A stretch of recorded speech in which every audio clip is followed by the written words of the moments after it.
Ludo whipped out his wand, directed it at his own throat, and said, "Sonorous!" and then spoke over the roar of sounds that was now filling the packed stadium. His voice echoed over them, booming into every corner of the stands.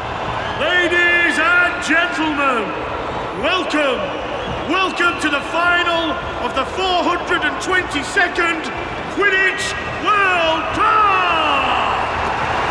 The spectators screamed and clapped. Thousands of flags waved, adding their discordant national anthems to the racket. The huge blackboard opposite them was wiped clear of its last message, Bertie Bott's every flavour beans, a risk with every mouthful, and now showed Bulgaria 0, Ireland 0. And now, without further ado, allow me to introduce the Bulgarian team mascots. The right-hand side of the stands, which was a solid block of scarlet, roared its approval. I wonder what they brought, said Mr. Weasley, leaning forwards in his seat. Ah! He suddenly whipped off his glasses and polished them hurriedly in his robes. Vila! What a Vila! But 100 Vila were now gliding out onto the pitch, and Harry's question was answered for him.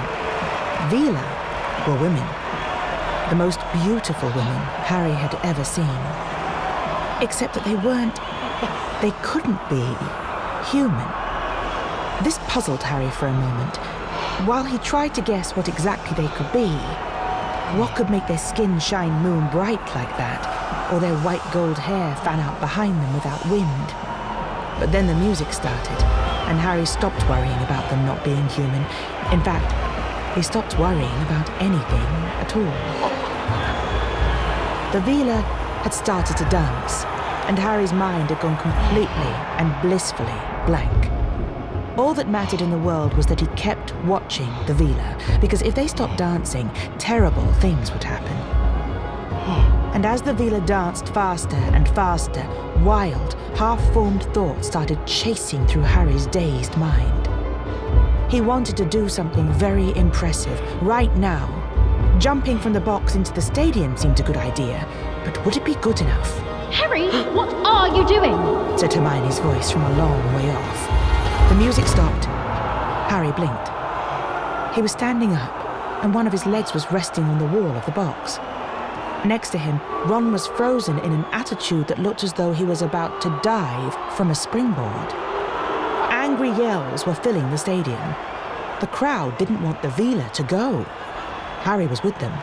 He would, of course, be supporting Bulgaria, and he wondered vaguely why he had a large green shamrock pinned to his chest. Ron, meanwhile, was absent-mindedly shredding the shamrocks on his hat. Mr. Weasley, smiling slightly, leant over to Ron and tugged the hat out of his hands. You'll be wanting that once Ireland have had their say. Huh? Said Ron, staring open-mouthed at the Vila, who had now lined up along one side of the pitch. Hermione made a loud tutting noise. She reached up and pulled Harry back into his seat. Honestly! And now, roared Ludo Bagman's voice. Kindly put your wands in the air for the Irish national team mascots. Next moment, what seemed to be a great green and gold comet had come zooming into the stadium. It did one circuit of the stadium, then split into two smaller comets, each hurtling towards the goalposts. A rainbow arced suddenly across the pitch, connecting the two balls of light.